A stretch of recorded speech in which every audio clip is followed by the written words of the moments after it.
Kalimera, Kalispera, whatever time you're watching, this is Mappa. I'm Stel. I've got Thassos here with me once again. How you doing? Yeah, how are you doing? I'm fine. I'm fine. Yeah, no complaints. Yeah, No complaints. Got nothing to go off on a tangent about since last episode. I'm good. I'm good. yeah, good. Yeah, me too. I'm good. I've got my herbal tea in my Madame Princess mug, as you can see. ISIL. You know, I needed a really big mug, obviously, with the anti-stress tea in to not stress out about stuff. Yes. So and the only big ones we have are feminine ones. So it's a Right. year. No problem. No problem, my friend. No problem. Well, speaking of big ones, shall we kick off with Group B? Oh yeah. Let's do it. Well, there were more goals spread out than last time because last time we only had 3 or 4 games with goals. This time we've got 3 or 4 games with goals, but Anorthosis are involved in it. They didn't go a third game without a goal, which is a good thing, I guess. So yeah, let's start with Agrida beating Salamina by a goal to nil. Penalty from Torres. I believe he's on loan from Buffalo, if I'm not mistaken. I can't see him staying at Agrida next season. Maybe he might move on to pastures new. We never know. But then again, stranger things have happened in Cyprus. Agrida with their relationship with Buffalo, we know that things might be a bit interesting for them next season. What did you make of that penalty shot, mate? Clear as day, right?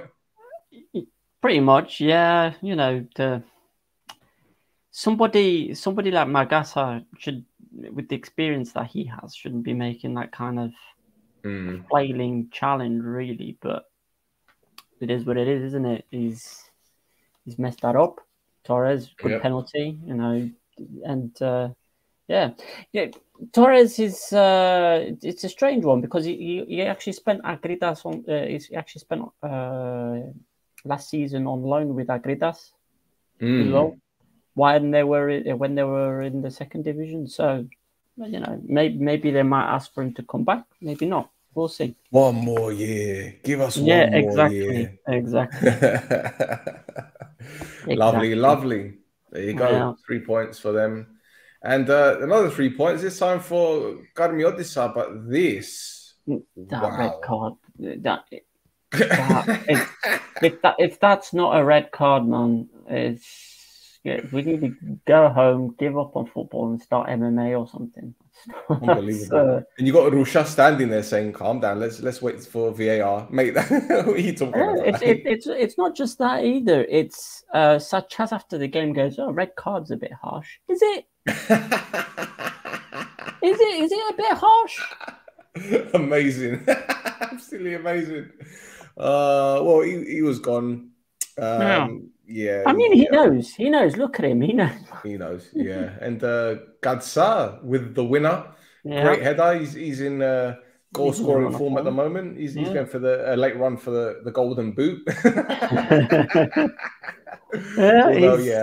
He's going for it, isn't it? I mean, it's a weird one for Baralimni because you know, Sacha, I don't know, he's not playing his best striker. Fernandez and Javier are on the bench, twiddling their thumbs. So I'm not sure what his thinking is behind his team selection, especially since he's like, yeah, you know, we're going to fight till the end to avoid relegation. Doesn't seem it, does it? No. And I also see their season was done weeks and weeks and weeks ago, but they went to Doxa and trounced them 5-0. Again, that's why I don't know what this means for them next season because I doubt most of their players will be there next season. Guerrero was on the score sheet again with another peach from a set piece. But yeah, thoughts on this game? Yeah, Adenon having a nightmare again with the first goal, going off the top of his head. And you know, I think 4 of the 5 goals, you can't blame Shishkovsky for not stopping them. There's more defensive errors. Like the second one, when you look at it from this end, look, you've got 2 separate lines for the back 4. So Adenon and Herrera have moved forward, whereas the other 2 are playing Barudis offside. And he just needs to make sure he picks a corner, and he does. But yeah, there's some more. I want to get to the free kick, because the free kick is a peach. Watch that for a bit. Obviously today, Tuesday being David Beckham's birthday as well, as we should sit and watch that for a little bit. But yeah, you said like Anorthos's players aren't going to be there. When you think about players like Guerrero and Antonin and Tejera, their contracts are until the end of next season, I think, at least. Yeah. And there you go. There it is. There's that goal. Really, really beautifully taken free kick. The signings they made in January, if they had made those signings properly in the summer, we'd be talking about a different kind of season for Anorthos, I think. Oh, for sure. But the damage was done when, I think when they sacked their first head coach of the season, to be honest. Yep. Yeah. But this free kick is something else. Look at that. That angle. They've got one of their own players like with creating his own wall, and he had to duck for it. Yeah, exactly. And then there's obviously this penalty here. Herrera's doing like, I don't know what is he doing? Is he trying to do a Cossack dance? I don't know, mate. It looks like a gymnast who's just finished a routine. Put their hands up in the air and waiting for the score to come up. It's weird. But yeah, Anorthos. So.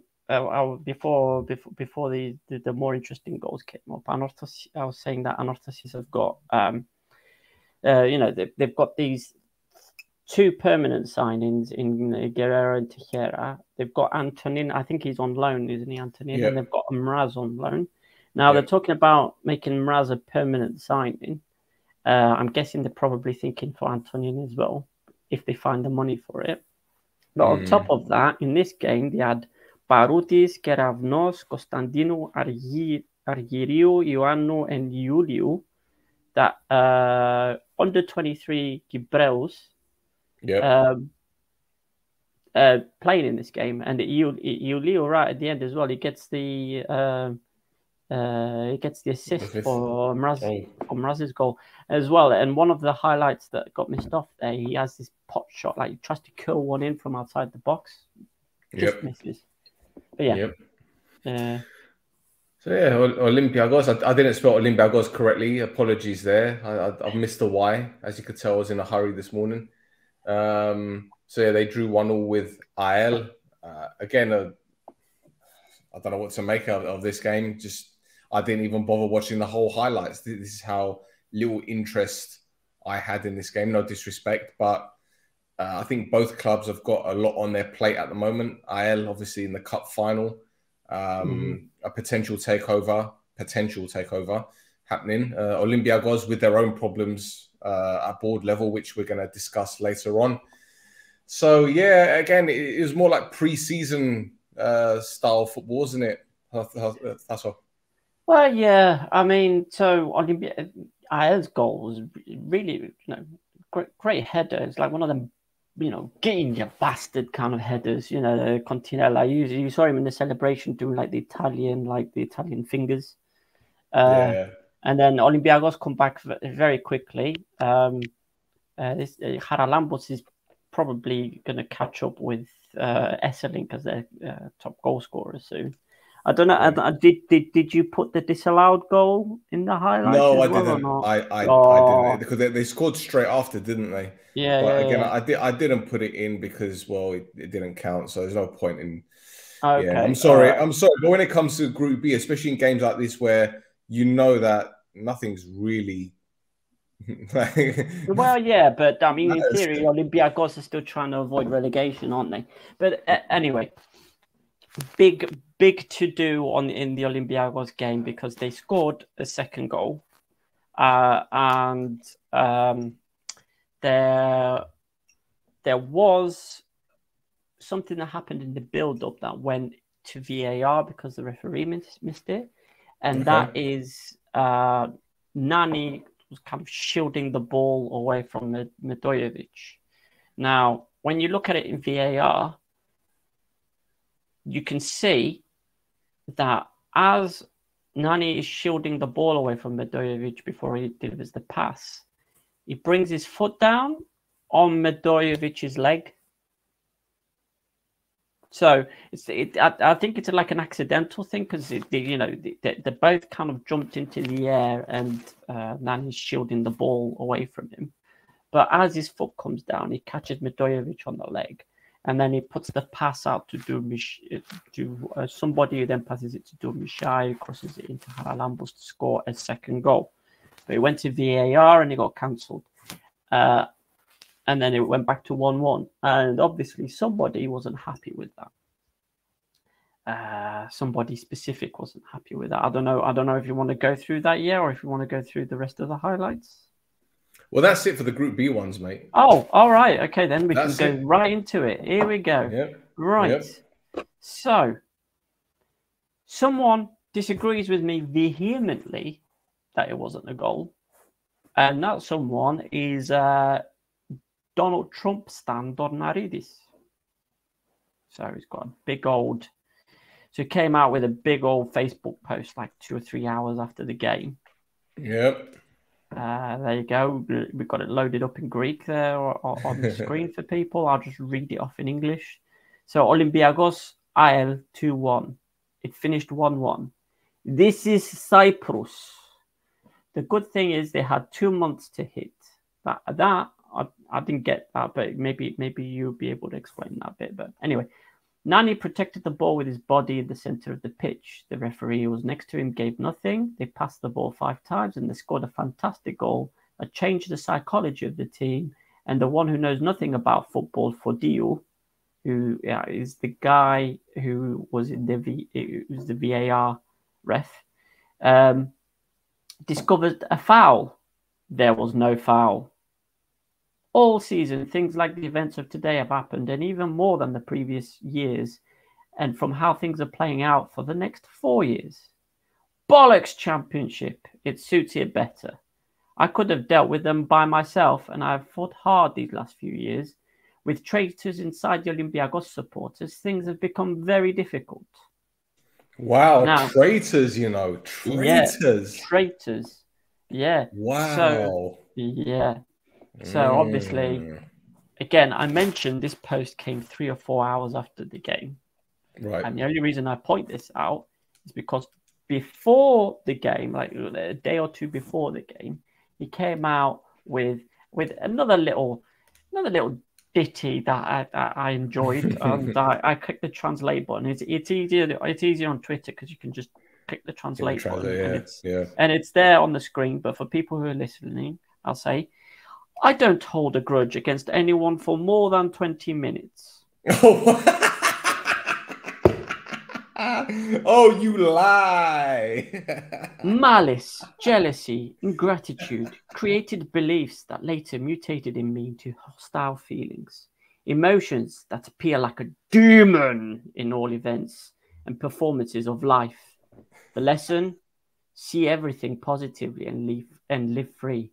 Never surrender. Never surrender. Yeah. So. Oh, mate. So yeah. So that's why I was like, make sure to mention the timestamp. You know what's funny though about this? He says he doesn't hold a grudge, but everything that he goes on about is effectively related to grudges that he holds against people. It's great. It's great what it is. It's fantastic. I'm a big fan, as you know. I make a big deal about how much of a fan I am on Twitter. So somebody resigned from Olympiakos kind of on the Wednesday, kind of after we finished recording the next day, basically. So Paris Fogaridis, who is the Olympiakos press secretary, resigned. He tendered his resignation with the Olympiakos, citing personal reasons. I mean, to be fair, having to deal with Dornaridis bullshit all the time probably caused him some burnout. But yeah. Anyway, rest easy and come back stronger, my man. Be sure, be careful. Yes. Anyway, his resignation came 2 days after Donadidis took to social media again to respond to more criticism headed his way about his idea for a 16-team championship or something else other than what is currently being put forward. So, I've got a couple of questions that kind of come from this post that I think would be a good discussion point. But I'll read off what he says. What they don't understand is that this 2-group system raises the games to 40 plus the cup. For a team to be able to cope, you have to have 2 equal teams and a huge budget, which most teams can't do without $1 million investors. Olympiacos and all the teams in the B group are required to play 6 or 7 games in the month of May. As a result, the players get injured or get overworked, and the fans, instead of football, see children's fun houses. That's like a direct translation. I couldn't figure out what the actual thing he meant there, the Bedigezonies. But anyway, maybe just trying to say it's a fucking shit show. Yeah. Just he's just mentioning kids. That's all. As a producer, I see 2 options going forward. 1, first division, 10 teams, which fund from their income the second division with 10 teams, and the second division to be upgraded. So basically, he's talking about splitting the first division into actual 2 divisions, and then having division 1, 2, 3, and 4 before you have Stokke Bilektigis. Anyway, second one is 16 teams in the first division without groups. 30 games is enough plus the cup. Who are the winners from the current completely failed group system? 1, the companies involved in TV rights. 2, the teams that can have a budget of millions. Not millions of debts, but a real budget of millions. With rival teams like Aris and Bafos building fans and pro teams of millions and others starting now. In a few years, the old-fashioned teams will be driven into obscurity. See Algis. We need immediate, real cuts. Right? Okay. So, I've got 2 questions. 1 is what we are seeing with the current investor influx sustainable? And 2, is 16 teams sustainable? So those are my 2 questions.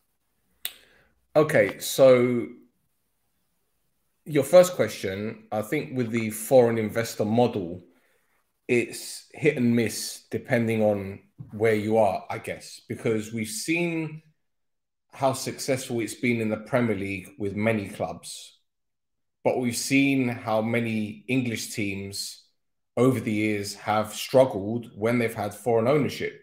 For example, Wigan Athletic. For example, Charlton Athletic. For example, many other. I mean, look at Inter Milan. Yeah, the Chinese ownership, that hasn't been going well for the past couple of seasons. So I think it's hit and miss depending on who the owner is. Now, on the flip side, how many Cypriot clubs can you think of off the top of your head are actually thriving with Cypriot ownership currently? And I'm also not talking about over the years. I'm talking about now. Like, which Cypriot club has got a Cypriot owner, and you can say that club doesn't have any financial problems. They're not doing anything untoward. The fans are happy. Everything's great on the pitch. How many? Well, if you'd asked me that in January, yeah, I'd say none. Right. Probably, right? Yeah. But since the new manager came in for Apollon, yep, I'd say that the fans are happy with Grizzlies again. Yep. They're, despite how crap the season went beforehand, they're now looking up at you know, your Ike and Baffle and thinking, you know, maybe we've got a chance at this. Yeah. And the players and the managers seem to have gelled in such a way that they weren't able to sort out before. Yep. So Apollon is a good team to look at, I think. At least. Of course. Well, look, after that, it's very difficult, isn't it? It's very difficult to find. This is you could say Ajax, you know? You could say Ajax. Right. Yeah, but I mean, at the moment, it's... Again, if you'd asked me before January, would have mentioned Ajax. Yeah, but the thing is, the fans aren't complaining about the ownership here. No. And the club isn't struggling financially. Okay, Correct. on the pitch, they're not doing as well as they were earlier on in the season, but you don't hear any murmurs. Abuel, some fans like Manidara, some fans hate him, but he's got credit in the bank given the success that he's brought to the club. I get it. Omonia, well, that ship has sailed. The relationship with Baba Stavro right now is, you know, is irreparable as far as I'm concerned. But then you look down further down on in the table, AL, well, they're looking to have new owners soon. Salamina have got financial problems. We know about Anorthos here. We've been talking about them all fucking season. Yeah. You know, Voxa, maybe. Gigi's doing well there, I guess. You know, but as a whole, to Voxa, they don't really have that many fans for them. There you go. There you go. You know, so okay. So there's that question solved. It's still a little bit. Well, it's not really solved, but it's just there's still a lot to debate. Your second question with regards to the 16 teams. On the one hand, I think it's a good idea to make everyone play twice. I think it's a good idea, but at the same time, and this is where what I'm about to say is going to be a little bit controversial. We know certain clubs. Presidents are friends with other club presidents, right? Lower down in the league, further up in the league. There's glickes all over the place.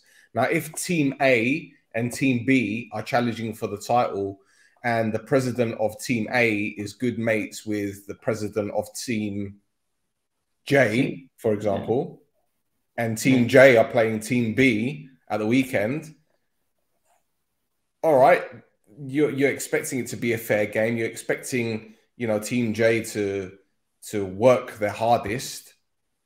But then you know that when Team J play Team A, they're going to bend over for him. So I think this is why the league split makes more sense for the top six anyway, because they're all battling against each other. You're not going to see much, well, you hardly see fuckery going on between these teams, like throwing games or whatever and all that. I mean, don't get me wrong. I'm not going to lie to you. It appears this particular season, every team in the top six don't want Abor to win the league. That's just how it seems. That's just how it seems. But if you look at the bottom half of the table, on the flip side, on the bottom half of the table, you know, even doing a review of Group B games, we're like, is there a fucking point? You know?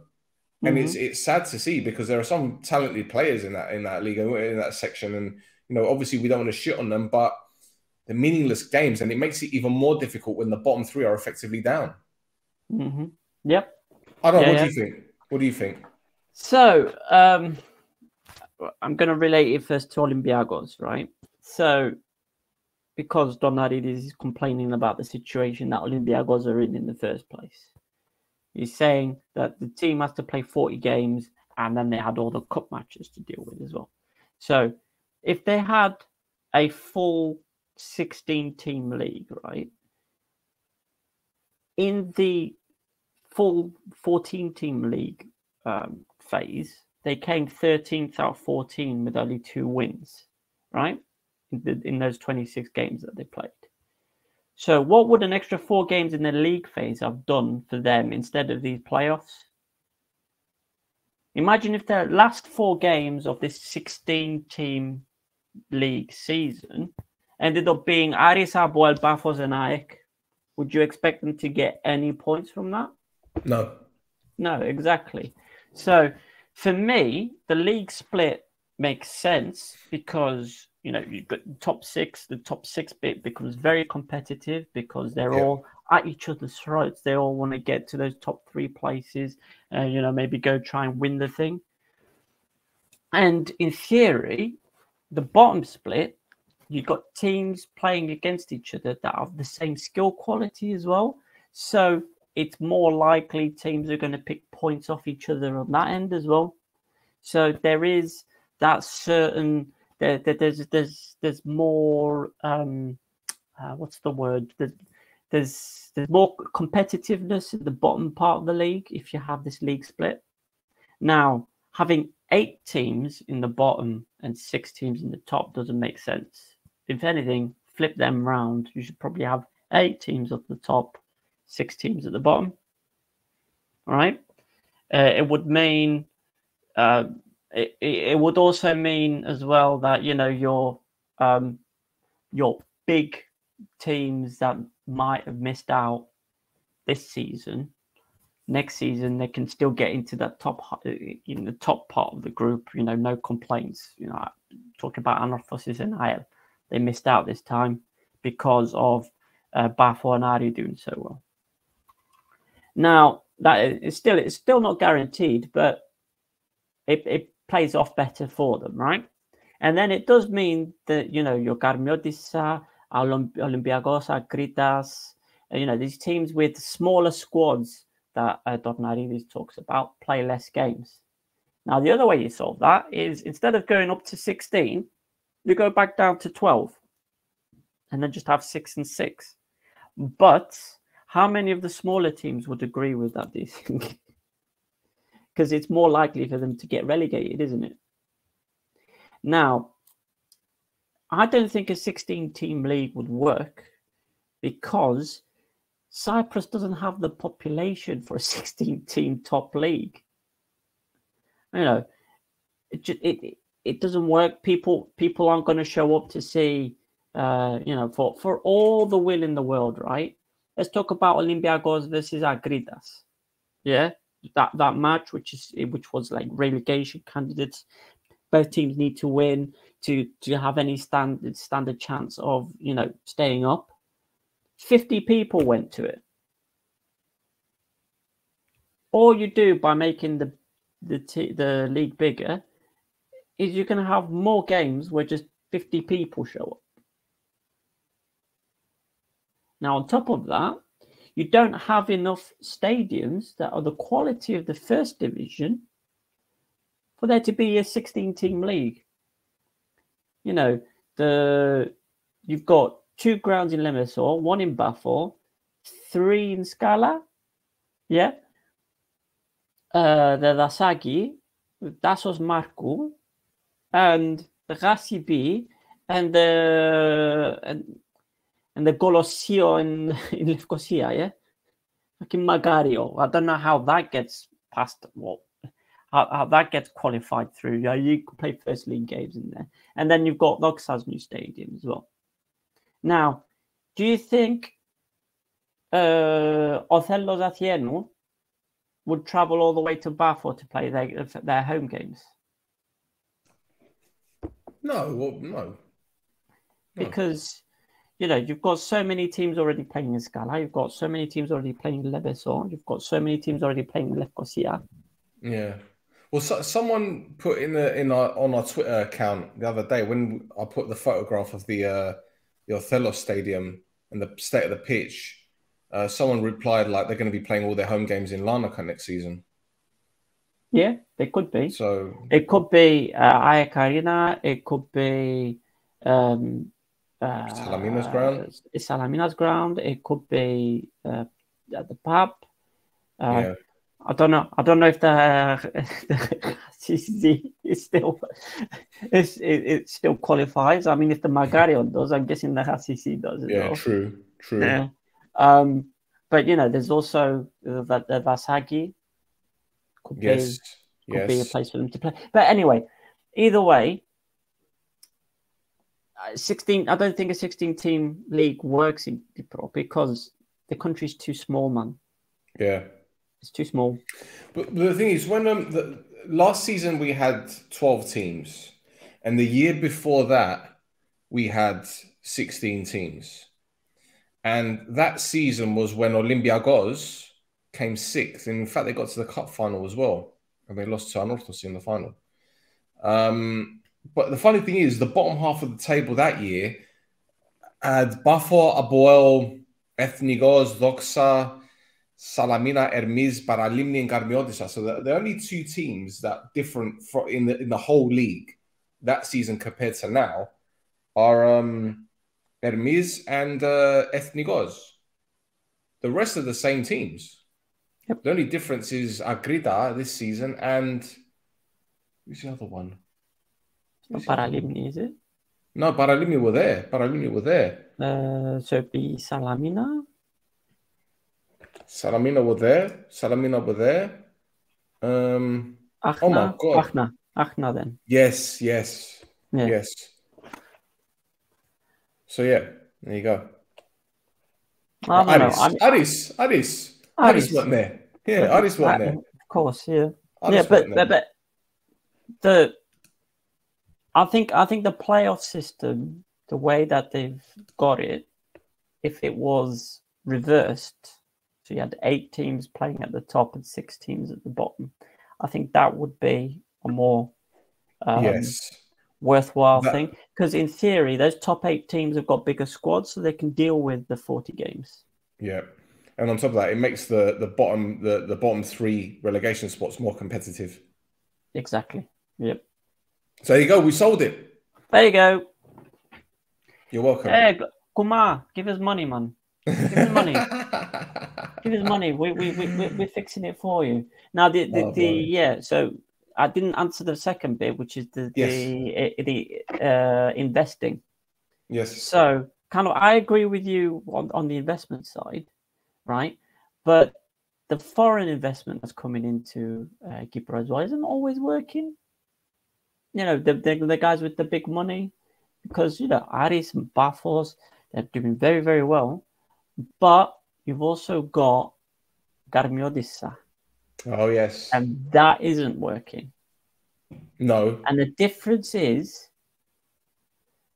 whereas Bafo and Ari have Eva's business plan, yeah? Remember the podcast with Eva? She's talking about business plans. They've got a business plan. You know, they're investing in the team, but they're also investing behind the scenes.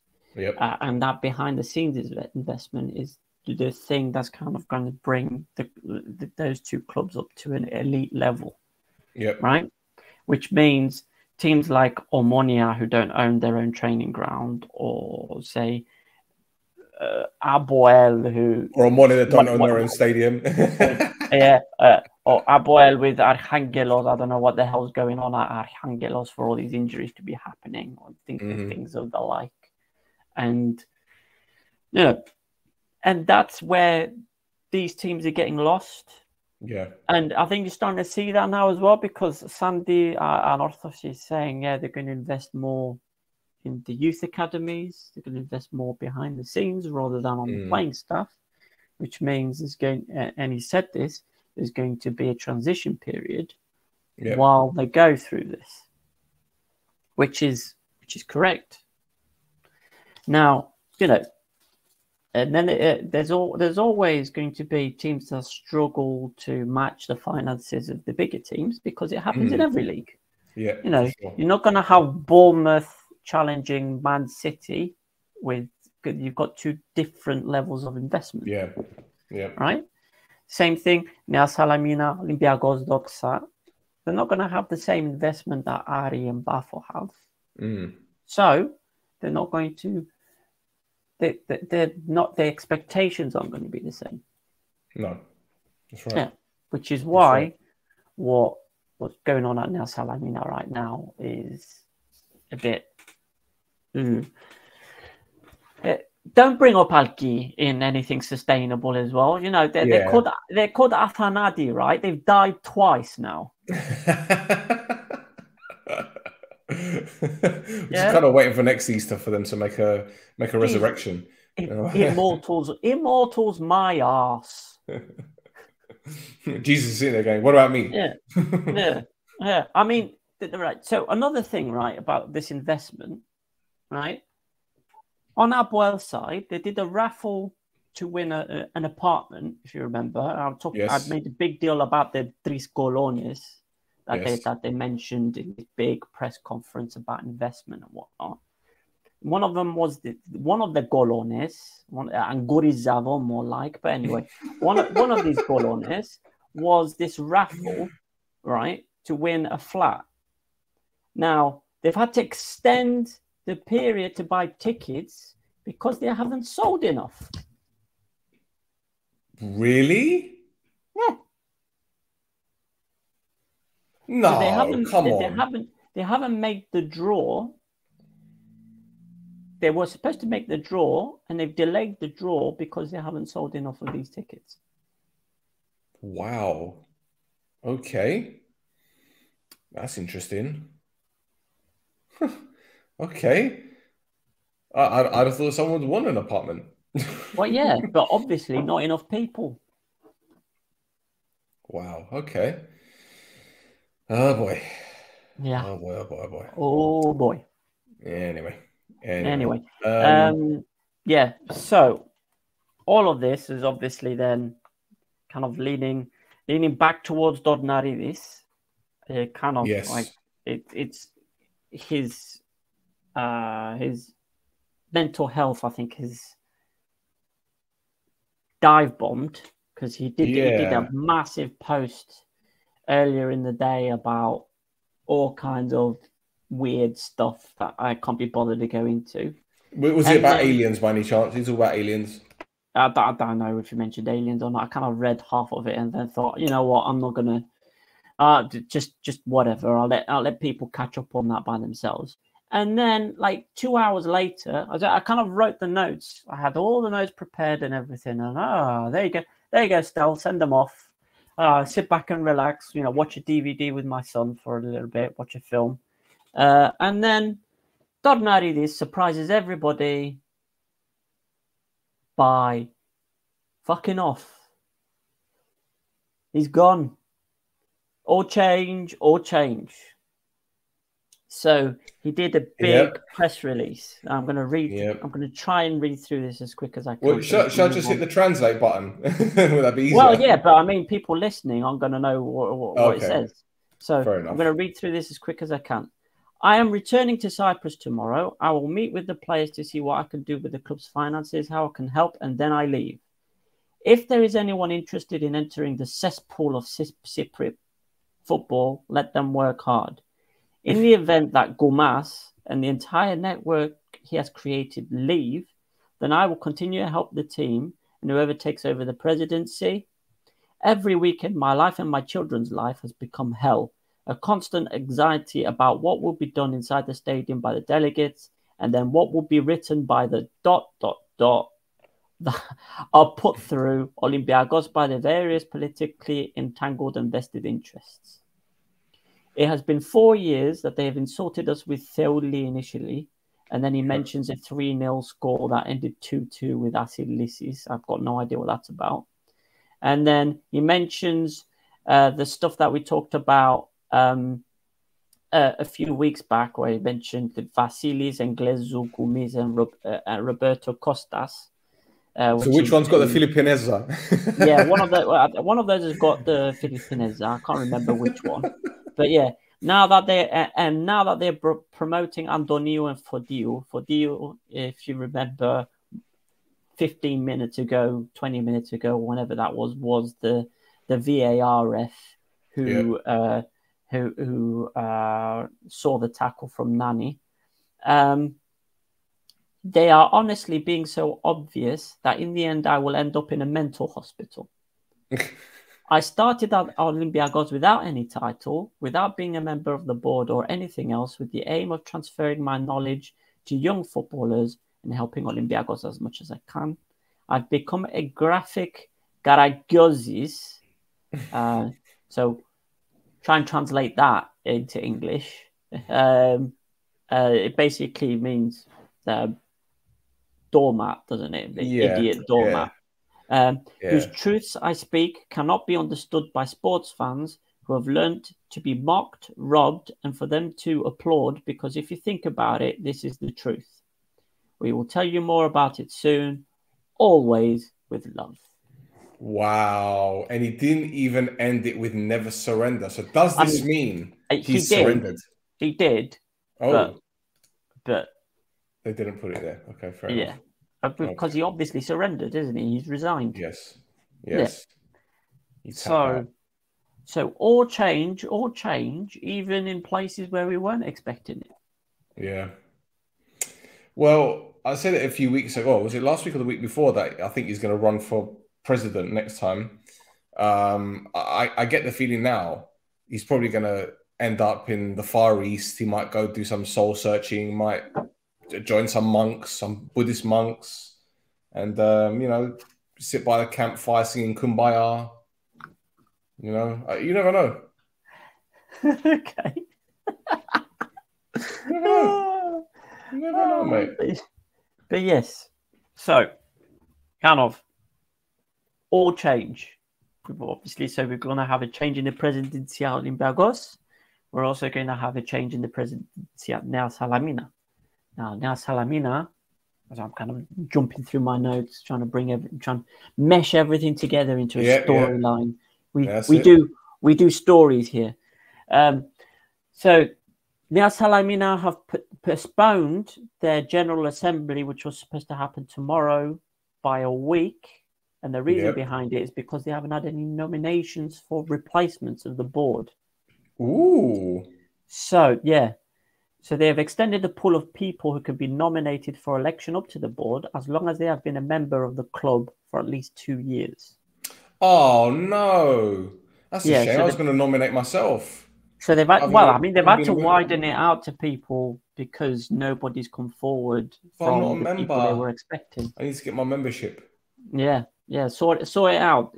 Sort it out quick because I think by next week they'll be allowing anybody. But yeah, because nobody in the Cinders more that they thought that they could bring up wants to have it, and the current board doesn't want to have the responsibility either. So this boardroom uncertainty means that they are refusing to discuss contract extensions until after a new board is elected. So Bursabo is probably going to head off. And Magis Babayoano, who's the technical director at the moment, seems to already be heading out the door because Apollon have approached him to be head of scouting. Okay. Now, because of that, all the papers, who reads papers anymore? All the media outlets in Cyprus are saying that Doregaray is going to follow him out. Okay. So someone on Twitter compared Doregaray to Zelaya, and obviously Zelaya was a great fit at Apollon. So he expects Doregaray to be a really good signing for him. And I agree. If you've got Doregaray and Bitta up front, that's a good strike force.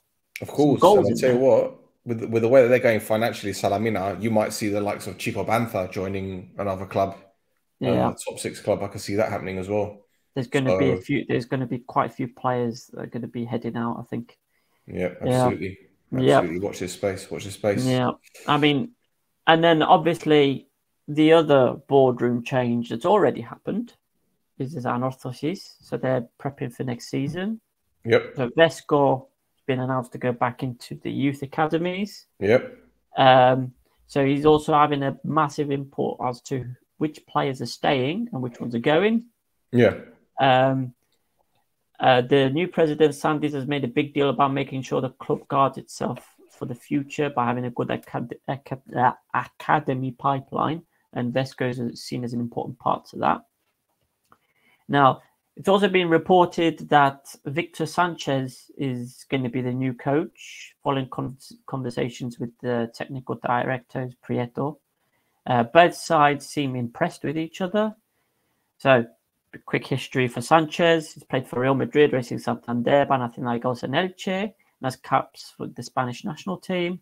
His coaching career extends to Deportivo, Olympiacos, the good one, Real Betis and Malaga. And for anyone interested, his last coaching role ended in 2020.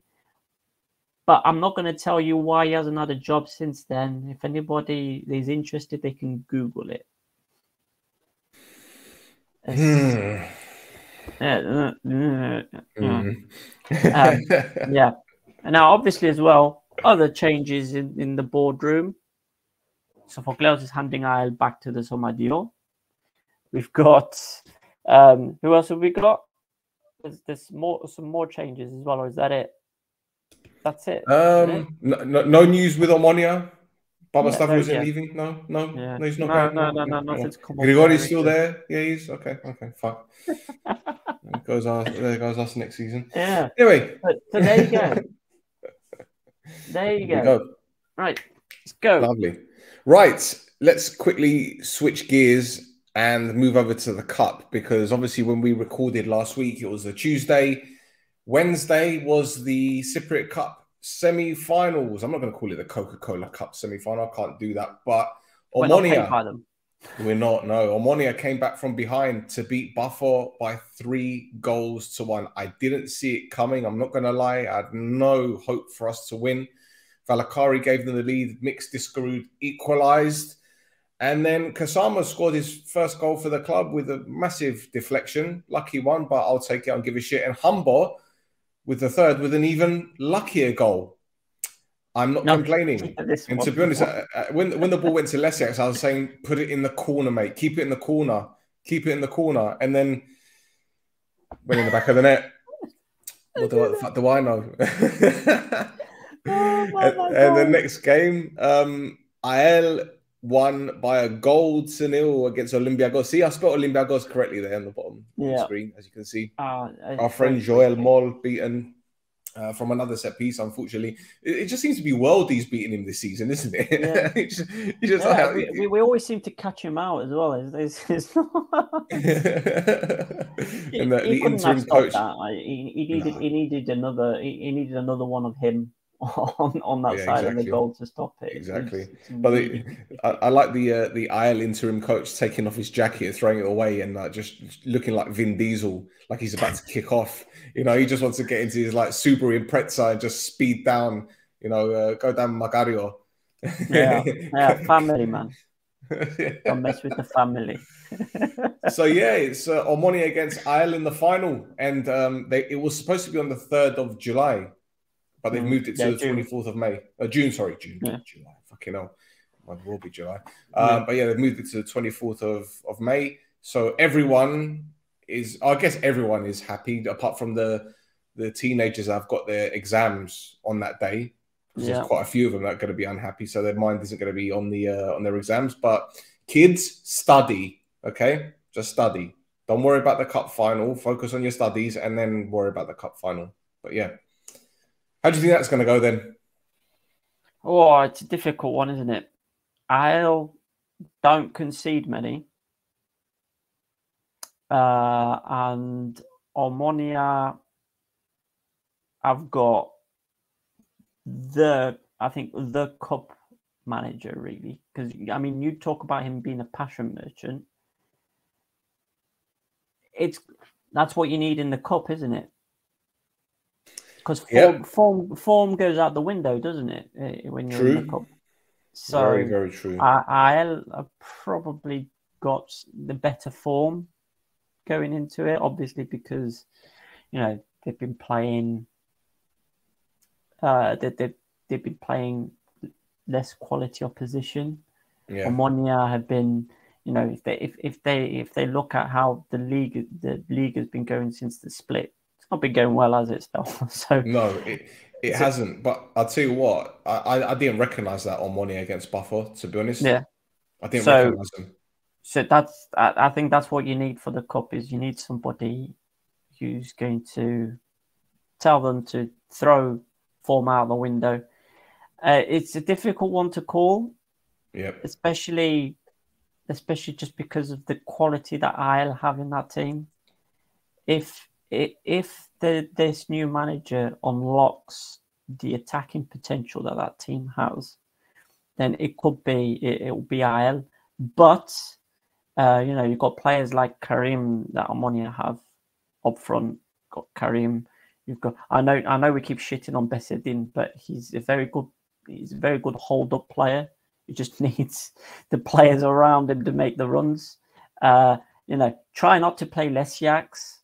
and then Omonia might win the game.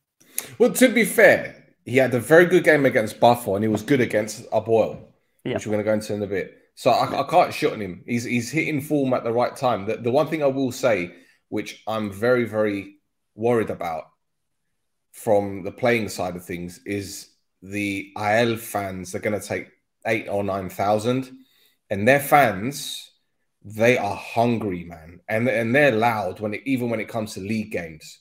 Yep. So when a cup final, their first cup final since when? 2019?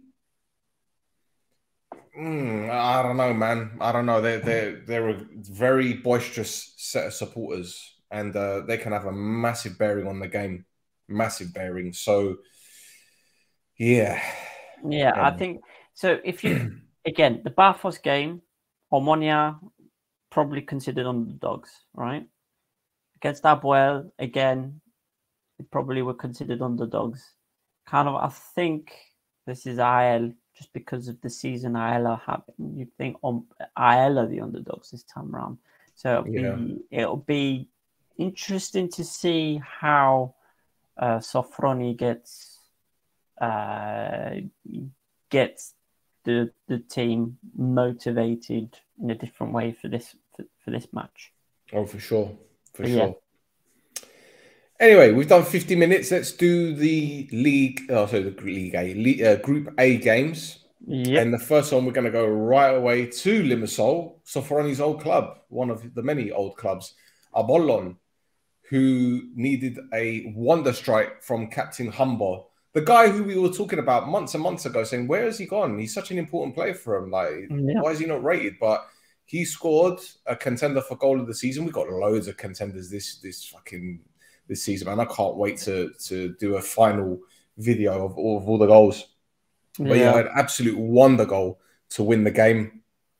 And I don't know if that's curtains for Ajax when it comes to the title, mate. I mean, we said it. Well, some of us on this podcast said it was too late for Aris. I won't say who, because it wasn't Stel, but I won't say who it was. Shut up. Shut up. No, it was me. I'll put my hand up. I said that it was a bit late for Aris to win the league now, and as you can see, they're flying at the moment. So I don't think we can cancel them out yet for the league.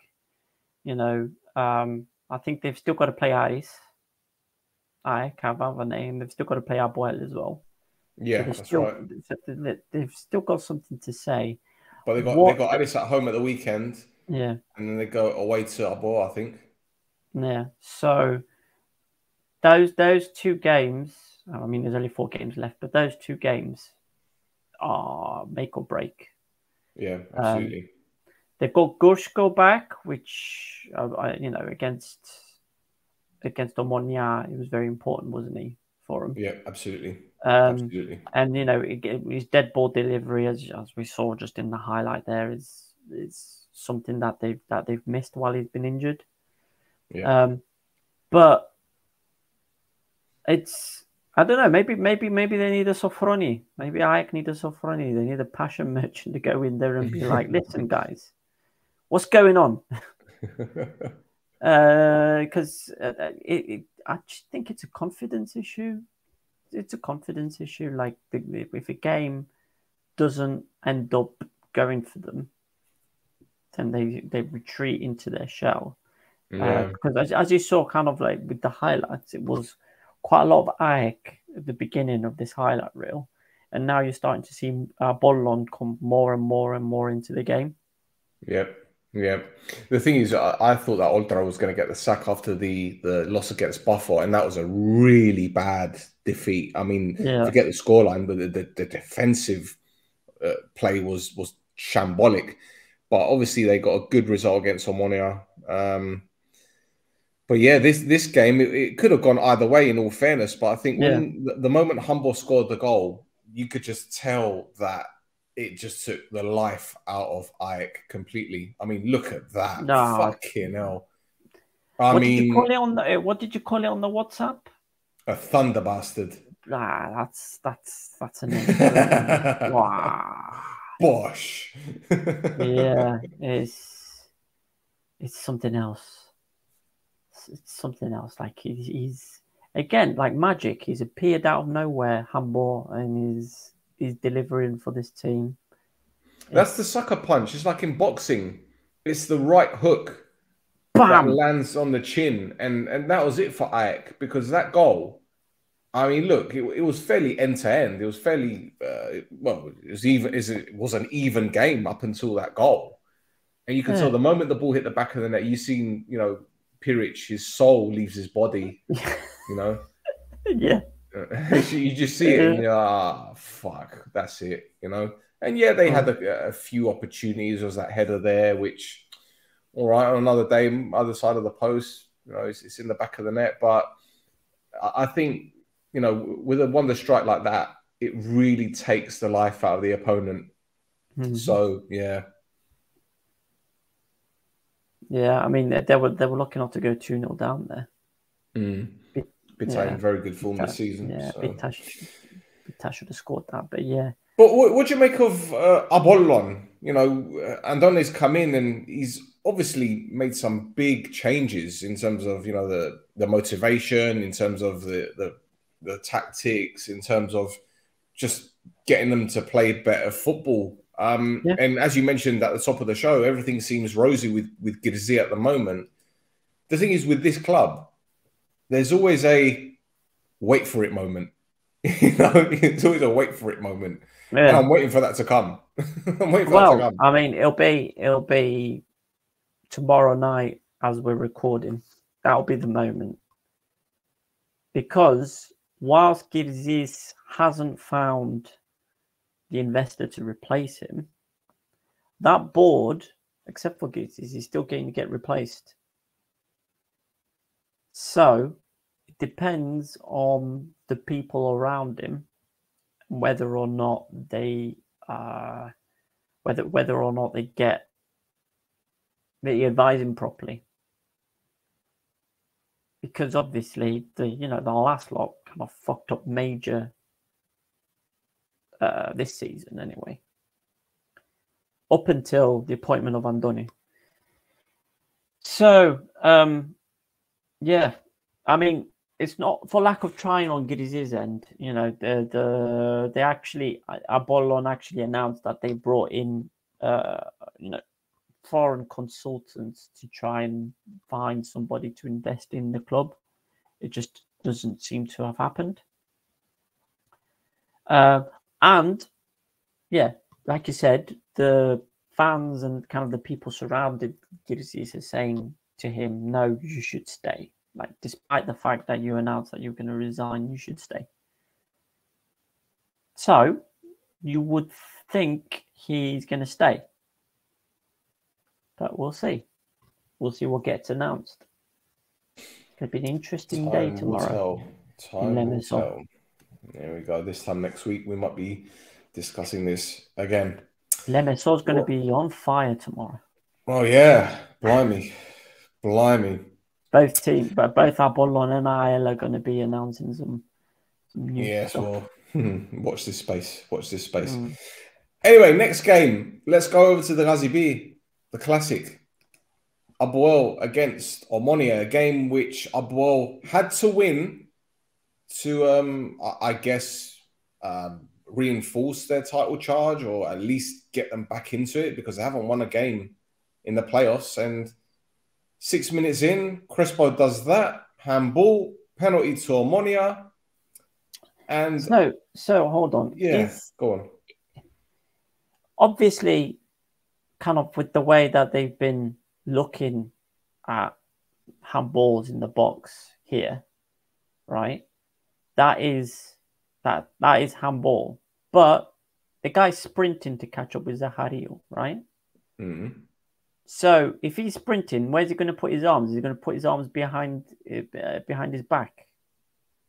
When you're sprinting, you're pumping your arms to get some additional speed on it, aren't you? Yeah, of course. But yeah, it's the way that I think it's more to do with the way that the rule is being interpreted in Cyprus, man. all over the place. Handball decisions. Yeah, Karim missed the penalty at the bar, but yeah, I don't know. And the Kvili had the goal disallowed for offside. The lines seem to be all right anyway. No, lines were fine. No, there was a shot that came up earlier in the highlight reel there with Efrem. Now, did that go out for a corner? Or, after he finished rolling around. Yes, it did. Oh, right. Yes. Okay. All right. Because I was going to, if it wasn't a corner, then that should be called back for a penalty as well, shouldn't it? But that's right. But since it got called for a corner, I'll allow it. Yeah. Well, look, I mean, watching the game. I mean, obviously, I did a watch along which you tuned in for. Thank you very much. And in all fairness, looking at the highlights, I think that pretty much sums up how the game went. There was only one team that had the impetus to go forward and attack. It's almost as if Omonia were happy to hold on for a 0-0. And okay, there's a couple of last-ditch challenges we saw earlier where Banayodu cleared one before it went to Gvilidai, but that was offside. There's this shot from Ben which went just wide. But the thing is, that's like, it didn't seem like Abuel did enough to actually win the game. I mean, I know Uzoha had a fantastic save in the last 5 minutes, or I think it was in injury time actually. Well, to be fair, he pulled off 2 or 3 really good saves. He was. Well, yeah, but what you mean that one from Kvilidaya? Yeah, just. We just thought, no, I think it's a routine save for a goalkeeper, mate. To be fair, he should be making that. In fact, I'm a bit pissed off he didn't hold on to it. In all fairness, but okay. Yeah, but the thing is, if you're an Apoel fan, are you looking at this performance and thinking we were unlucky not to win this game, or are you thinking fucking like we've blown it? Nah, well, your brother's an Apoel fan, isn't he? Yeah. So what was he saying? I got messages from him afterwards, and his thinking is that regardless of whether Apoel win the league this season, he thinks that the manager should go. Really? Because and I think and I think people are starting to turn around to that now, because and it's a formation thing, so you can only blame luck so much. So I think we mentioned, like with Ajax, with Ultra, he has a plan A, and he doesn't really have a plan B. A plan B with Ultra is plan A but harder, whereas the Apoel manager, he's got plan A, and if plan A doesn't work, stick 5 strikers on. And I think people are starting to get a bit wound up with that. Okay. Because it's as well, he's not flexible with the players he's choosing. So for instance, Thassos dead. He's been a very good player. He's a very good player. But since the playoffs have started, he's been not the same. Whether that's due to tiredness, fatigue, fitness issues, it's whatever it is, he's not the same. But he's still in the first 11 every game. Like, he's not changing it up. He doesn't believe in Sacha. I don't know what the deal is there.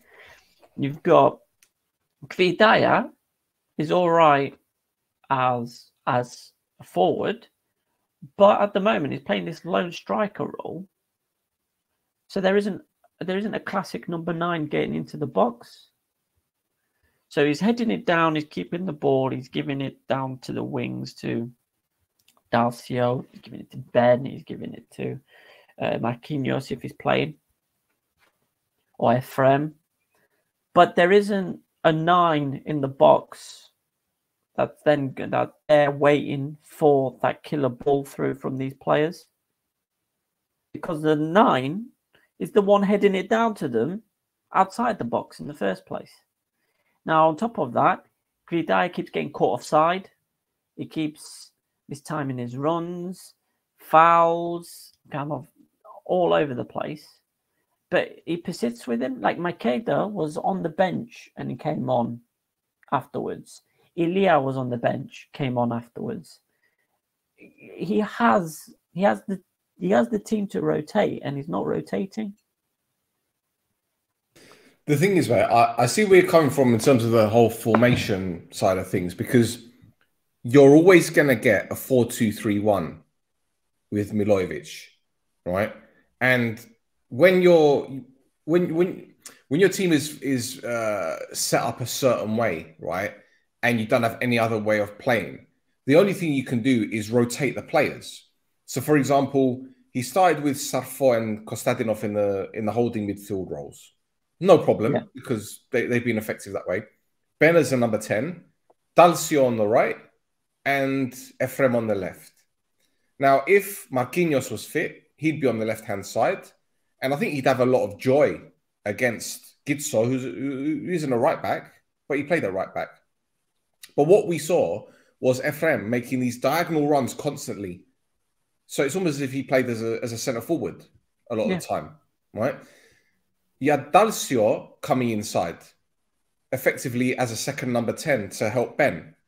So you're waiting for your fullbacks to get forward. And yeah, they were getting forward, but Suzic went off with an injury, with another knee injury. And this goes back to what I said on the pod on No Choftes about, you know, these recurrences, these injury recurrences. If you're expecting your player to go up and down the field for 90 minutes every game, he's going to get impact injuries. We saw Wheeler go off a few weeks ago with an ACL. All right, that was innocuous, but that could be wear and tear because the guy was just constantly going up and down that fucking wing, right? But the thing is, what happened second half? Well, this happened in the first half, actually. He put Ben on the right-hand side and he put Dalcio as a number 10. That didn't work. So second half, he changes it up a bit. He puts Dalcio as a holding midfielder, puts Safo as a 10, keeps Ben on the right-hand side. Well, you're not really making any major changes. No. It's only when he brought on Makeda. And the thing is, for me, as good as Makeda proved himself in Greece, don't get me wrong, him and Kvilitaya, they're too similar. And by that, I mean, not the fact that they both hold the ball up well. It's just that they like to come deep. And if you've got two number 9s playing as false 9s, then you need your wingers to play more inverted, play more central. And they weren't doing that. Yeah. The time I worried as an Omonia fan was when Ndongala came on. Because as an impact player, I think he's phenomenal. And to be honest, I think he should be starting. But apparently he's been playing with pain-killing injections. And he caused us loads of problems. Pace kills. So, I don't know. I mean, you know, you mentioned the players and you mentioned the system and all the changes. But I know Abuov had loads of injuries this season. Loads. And again, is this down to the training sessions? Is this down to how Milojevic sets them up in training or sets them up during games? Because they have started games slow, especially in the derbies, the first 10, 15 minutes of matches. We've been talking about this for a while. Yeah. And then they pick it up when they need to. But I don't know. There's just something just doesn't seem right, man. Something just doesn't seem right. Yeah, it doesn't. There's something's not happening correctly there. And, you know, there's also talk and rumors of players not being paid. And, you know, there's also stuff going on with, again, going back to he keeps picking players despite them being out of form, for instance. You know, it takes Susic off because of the injury. He puts Chibak on. I mean, I'd rather have a cardboard cutout of Chibak than Chibak. No, he's terrible. He's terrible. I mean, you saw as well at the. I think you mentioned on the live watch as well. At the end of the game, Chibak goes over to Uzoho, and they're like, wow, "Great game, huh? Oh wow, that pissed me off." Yeah. I don't even support him, but that pissed me off. Yeah. So you know, there's if the players and the manager aren't careful, they're going to lose the fans. And if they lose the fans, it's going to be a terrible time these last 4 games. Yeah, yeah. Well, the thing is, I mean, if you look at, look, I'm just going one by one because I'm on Transfermarkt and it's showing me like the players, and you can go to like their injury records, for example. So if I go to say Garo, who didn't play at the weekend, this season he's missed 5, 6, 7, 8, 9 games through to either injuries or illness. Now apparently he's out with a fractured rib at the moment. That's why he's been missing recently. Yeah. Right. So that you could say, all right, that's a fractured rib. You can't really do too much about it. It's not an impact injury. But if I were to go to say, all right, Kostadinov, right, he's missed a bag of games this season. Hang on, injury. Yep. Right at the beginning of the season, he was out. 6, 12, 15 games. 3 have been due to a knee injury. 6 have been, according to the Transfermarkt, a knock. I don't know how a player can be out for 36 days with a knock. Doesn't seem right to me. And he missed 4 games between October and November due to an unknown injury. So I'm guessing a lot of these injuries are muscular related. That's the only way I can put it. I mean, Villafañez is out for the season now. Yeah. And he went off. What game was it he went off? Was it the last game? Was it? Who did they play last time? Bloody hell, man. Harris. Against Harris. Yeah, it was Harris. It was the draw. Yeah. This season, he's missed 13, 14, 15, 17 games due to injury. 17. Yeah. Yep. That's crazy. No, it's not. That's really crazy. So something is seriously going on here. I don't even want to mention Lonis because Lonis is just like he's Mr. Glass. Yeah, but I mean they shouldn't have brought him in the first place. No. You know, a lot of fans, a lot of Apoel fans like Lonis, but the man's a modern day Darren Anderton. He's missed 11 games this season. I mean, if you look at his his transfer, his injury record on Transfermarkt, bloody hell. How many pages is there? Just the 2. Oh, right, okay. Just the 2, but wow, I mean, very, very big ones. Well, look, it says here, which club is this? Which club is this that he was at? The team that he's on loan from. Is it which club? Who's he on loan from? I can't remember. Well, it says he missed 10 games between November and January 2021. November 2020 and January 2021. He missed 10 games due to a muscular injury. Stade Rennes. That's it, yeah. Yeah. So, again, you've got to question the techniques at the club. And at what point does the medical team look at all these injuries and say, boss, something's wrong here. Something's not right. Are you battering them in training? That could be it, man. It could be. I mean, I'm just guessing that at Red Star, maybe he was, obviously they're a higher level. So I'm guessing that maybe he's brought in those training techniques to Apoel, and their players aren't built like that, you know? Yeah. Maybe they're not. I don't know. But if Apoel don't win the title, you can say you can blame the manager for the tactics, but I think you can also blame him for the training. Because had they not had so many injuries, recurrences, we'd be talking about something different now. I believe anyway. I believe. Yeah. No. I agree with you. There's a lot of players that have been out that could have done, like Kostadinov. When you look at the form that they went on once he came back from his first injury at the beginning of the season, that's when they went on that massive unbeaten run. That got them back into contention. You know, so just that one injury alone, like completely, lost on points. Again, Villafañez is the same. And it's a lot of the injuries as well are coming from midfield. Yeah. So that'd be something worth looking at. Well, But yeah, there you go. There you go. Abuel, man. Abuel, what are you going to do? Yeah. Anyway, let's move on to the final game. The new Classico. The new classic. We go and from the Aris, that's it. The new classic. Aris beating Buffalo by 2-1. A very entertaining game here. I must admit. Very entertaining game. 3 very good goals as well, but the first one from Gomes was an absolute beaut. Jairo equalized, but then the man who missed the penalty last week redeemed himself with the winner. Got in 2-1 to Aris. They are now what?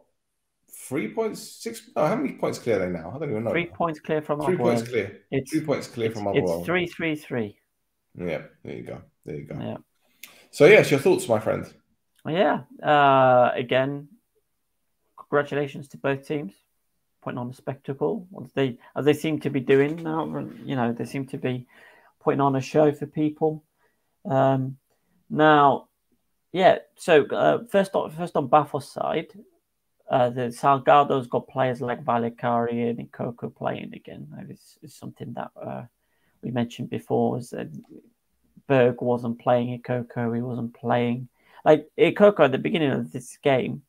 Quite a lot of the highlights are coming from his runs down the side, kind of Salgado-esque runs down the side, crossing the ball in, you know, trying to get players involved.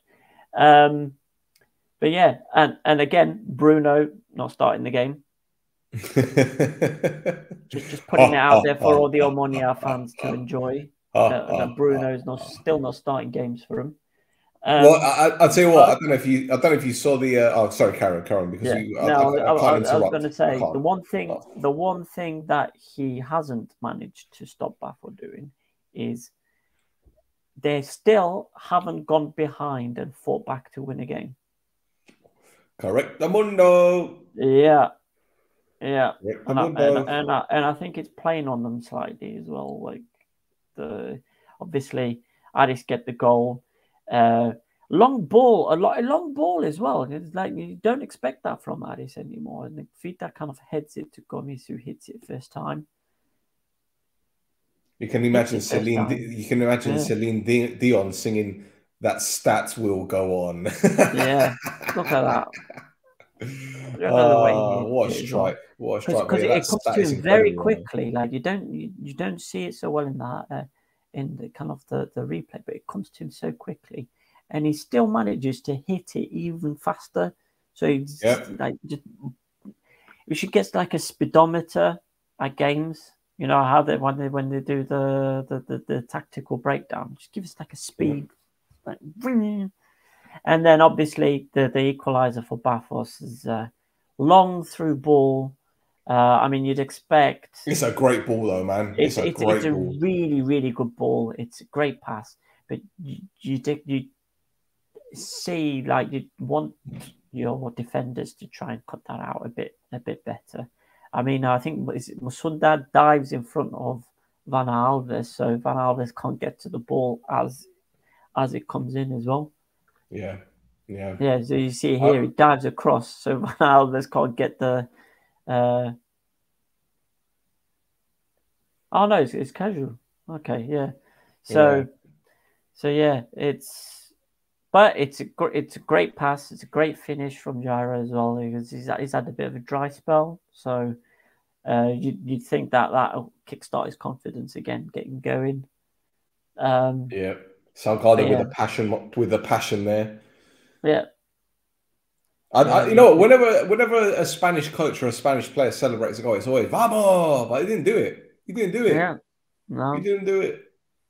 No, he didn't. But the thing is, you know, even when he equalized, no disrespect to Buffalo, but given that statistic you mentioned earlier, I still felt Aris were going to turn around and win the game, because Buffalo do not win when they go a goal behind. they don't win. They don't do it. Yeah, pretty much. Will go on. Celine Dion. I think like 2 minutes before Aris scored this goal, I said, I said on the live watch for the Abuelo Monia game, I was like, imagine if everybody but Apollon drew. and then Ali scored the goal. So Salgado kicked off obviously because he thought that Struski had fouled right at the beginning of that move. Even if he did, but I mean, it shows VAR shows that it was the tackle's fine. But even if it did, see, he gets the ball. He gets the ball, so the tackle's fine.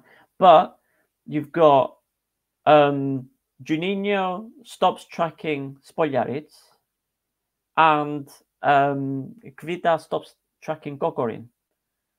So they kind of just stop and just let the Aris players get on with things. But even with Gogorin kind of going off to the side and a very, very, very sharp angle that he was shooting from.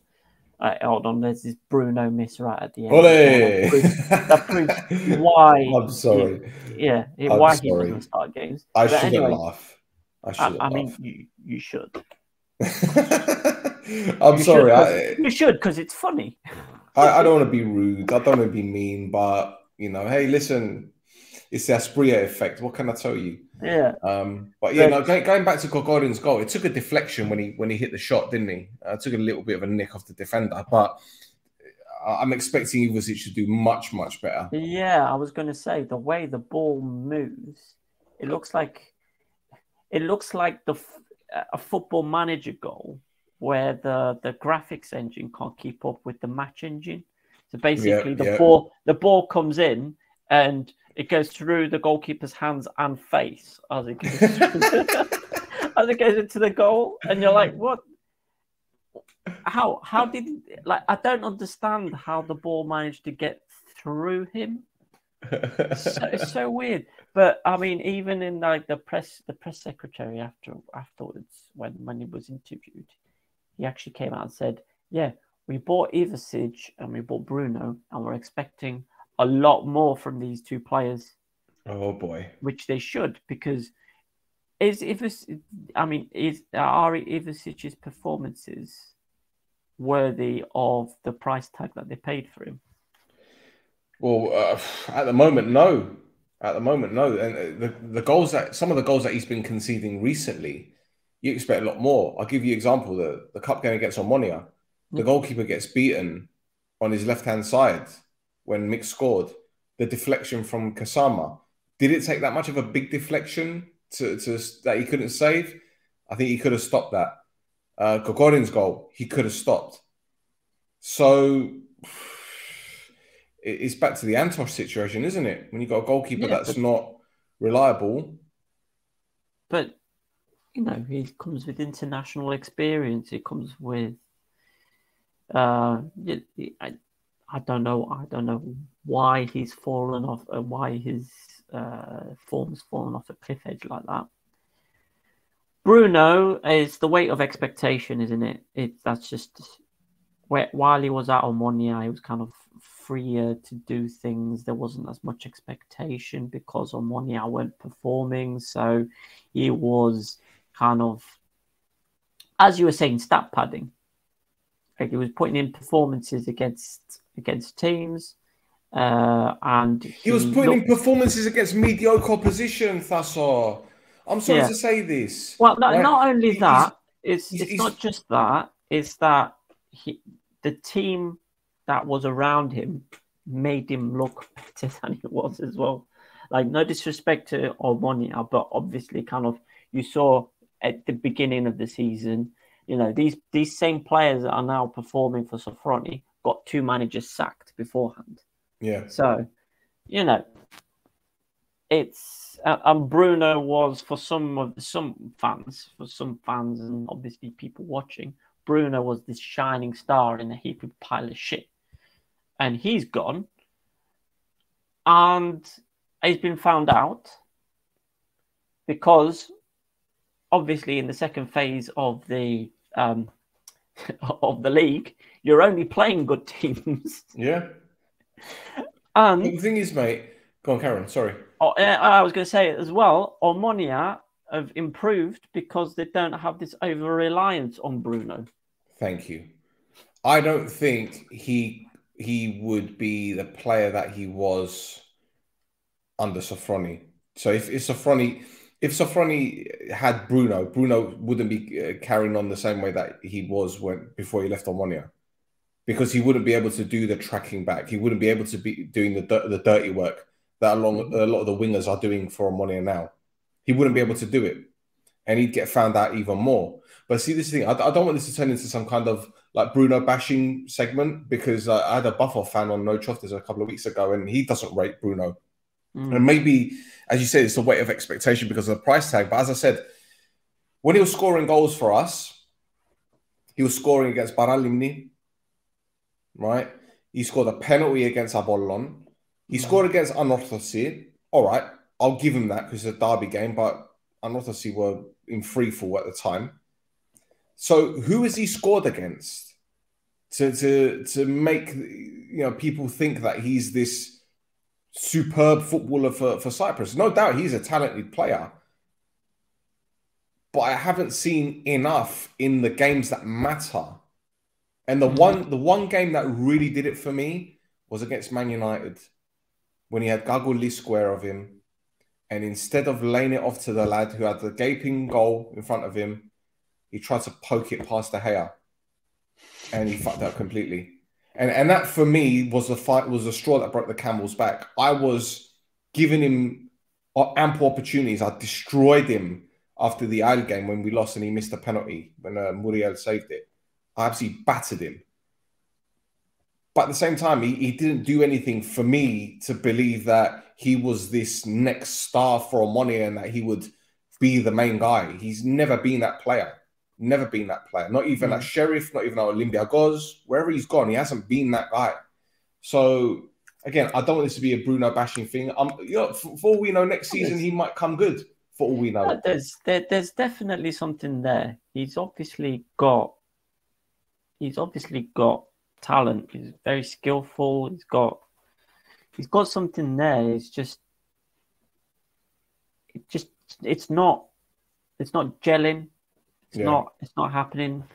But yeah, maybe. Well, we'll see what happens next season. Obviously, sometimes it takes some time for players to get used to new surroundings. No. Well, you could argue he didn't have enough time with Henning Berg. You could argue that. You could argue that Salgado maybe doesn't really rate him because he doesn't do enough defensively. Yep. There's so many different reasons. Maybe I think he may have become a father again, so maybe he's getting sleepless nights. I don't know, bro. I don't know. But for me, he was doing very, very well at Omonia, scoring goals against mediocre opponents. Olympiacos, scored against them. Baralimni, again, no disrespect to them, but when it was the games that mattered, where was he? Yeah. So anyway, well, look, before we move on to the next section, which I believe are the second division stuff, we'll just bring up the league table right now. Yep. For those of you that are unable to watch this, and if you're listening on the download, it's as you were at the bottom three: Olympiacos, Paralimni, and Agrida. Olympiacos sit 8 points behind Doxa, with how many games? 4 games to go. 4 games? 6 games. Oh my God. 6 games. God, we're gonna have to do this again. Jesus. Ah, God. Sorry for Group B supporters. This is gonna be painful. So yeah, there's still a chance for them to stay up. I doubt they will. At the top though, in Group A, very, very interesting. Aris, top of the table, 3 points clear. They travel to they play AEK away at the weekend. Apoel, second place on 64 points. They travel to Bafo. I mentioned AEK, they're in third place on 61 points. Bafo, 58 points. They're still in with a shout. It's not done and dusted. Don't get me wrong. It's not done and dusted. They're still in with a shout. Apollon 5th and Omonia 6th. Thassos, last time there were 14 teams in the league. Omonia won the league with 79 points. If Aris win their remaining games, they will end the season on 79 points. 79 points. There you go. But the title might be wrapped up before they face Abuel on the final game. So it's interesting. It's interesting. Let's see what happens. Yes. Let's see what happens. Yeah. There you go. Right, my friend. Over to you. This is where it gets even more interesting, isn't it? What, is it? Is yeah. It? Ah, well, yeah. Promotion party. So the second division wrapped up this weekend. So we offer our congratulations to Othello's Athieno for being champions. Yes. But also to AES Zagagio and Ethnikos Achnas. Yes. So they are also going up. So just some history, obviously. So Achna have come up for the first time of asking following the relegation last season. Othello's Athieno were last in the first division in 2014-15, which was their first ever season up at the top. And they've been crowned second division champions for the first time, obviously. Now, AES Zagagio as well were last in the division, in the first division in 2016-17 season, which kind of ended a bit sorely because they were deducted 6 points that season for suspicious betting activity. So I'm just gonna leave that in there to stink up the place for a bit. There we go. Yes, I think the less we say about that, the better. But before you carry on, can I just show our viewers the state of Othello's pitch at the weekend? Because my goodness. Yeah, man. Now, to be fair though. Okay. We've got to be fair. No, to be fair, they did have massive storms in Gibro that day. So the pitch would have been an absolute potato patch because of the storms.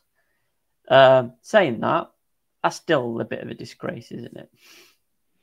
Yes. So, well, look, Larnaca is a beautiful city. Don't get me wrong, and Athieno, I'm sure I've never been there before. I'm sure it's a very nice village, and look at that view though in the background. Yeah. Come on. But so that's the state of the pitch at the weekend. And imagine Jordi Gomez played on that pitch for Omonia Gosselies and he scored. So there you go. Yep. So obviously, Omonia Gosselies miss out. Even if AES Zagagio deducted points from the investigations that are currently ongoing for match fixing, Omonia still don't go up, so AES would still get promoted. Okay. Yep. And for some Omonia 29 fans, that's what they wanted anyway. They didn't want to go up, at least from what I gather for some of their fans. They didn't want the promotion because of all the pissing about that might occur because of it. Yes. Yeah. Yes. So, going on from that, nothing from Vrionides last week. No. Like nothing. I don't know why there was nothing, because there was matches beforehand for him to comment on. I don't know if he's decided to take some sick leave or what, but nothing from him. Unless he's waiting for a big old explosion that's going to happen this week. So maybe he's on holiday. Get ready for that once that comes through. And there's one last thing I wanted to mention. Yes. Which is not FIFA related. But yeah. Belic made the FIFA Team of the Week. Ah, okay. Yeah. Was that for the 2 penalties that were saved against exactly, yeah. Paris? Okay. Yeah. He made the Team of the Week. Somebody was like, I can't believe Belic is in the same Team of the Week as Lukaku. and the person afterwards commented, Belic greater than Lukaku. Well, he's probably got a better first touch. Probably got better first touch than Lukaku, to be honest. Yeah. But yeah, there you go. Yeah. So those are the news bits that I had. Okay. We have one more thing, don't we? Yes. Yes. So would you like to? Yeah, go on. You do the honors, my friend. I'm gonna try and get this to work. Let's Right. see. Now Let's see. this is for people that vote that did our Instagram giveaway, and it's only for Revolut customers. So if you don't have Revolut, then you ain't getting your money because that's the only way I'm going to send it to you. But continue, my friend. So hopefully, can you see this? Yes, I can. I can indeed. It just needs to be brought up on the screen. Shall I bring it in? Yeah, you should probably do that. There we go. So this is everybody who commented on the Instagram. Now, as you can see, there's a few people that are in there more than once, and that's because they tagged people in there more than once. Multiple times. Yes. So all I have to do now is just click to spin. Oh, I'm so excited. This is the first time we've ever done this. And it's going to spin, and we're going to find out who wins live. Come on, spin. Bam. Dun, dun, dun, dun, dun, Go. dun, dun, dun, dun, It's slowing down. And who we got? Who we got? Oh, who is that? Who's the winner? There we go.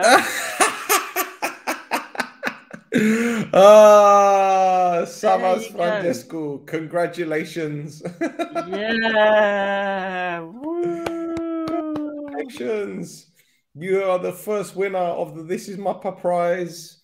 50 euros are coming your way, young man, or old man, or middle-aged man, or just man, or whatever you identify as. You might identify as a packet of cornflakes for all we care, but you can buy loads of cornflakes now. You can buy all the cornflakes you want. Lovely. Congratulations, Mr. Everybody. Francesco. Well done. 50 euros your way. Superb. Lovely. There we go. We have our winner. That was good. Yeah, wasn't it? Good. Yeah. So thank you for everyone for joining in. And I promise you next season we're going to do more giveaways. We have more ideas, more things in the pipeline. Next season is going to be bigger, I promise. So yeah, that's it from me, man. I've got nothing else to really discuss. Have you got anything else? Anything you want to touch on? No? No, man. Shall I quickly jump on one of the news sites to see if there's anything else that we've forgotten or anything that's happened? You can do, because they've been going absolutely crazy, obviously, with Don Maridi's chucking out that press statement, throwing everybody under the bus, calling the whole situation a bloody vorthro. So yeah. So yeah, there's nothing really. I think they're all concentrating on the basketball game, aren't they? Basket, yes. There's an article about Milojevic talking about his comments and how he needs to address the situation with the administration, but blah blah blah blah blah, clickbait stuff, which obviously is pretty standard with Cypriot reporting. Most of them are pretty decent. Some of them are actually dog shit. But anyway, it is what it is. So that's it from us. Give us a follow on Instagram, on Twitter @ThisIsMappa. Thassos is also available on and on Facebook we've got a group page. Yes, correct. Thassos is @Flares Cafes on the socials, and that is it. Thank you very much again for tuning in, Thassos. I'll leave it with you. Good day. Good day. Good day and good night.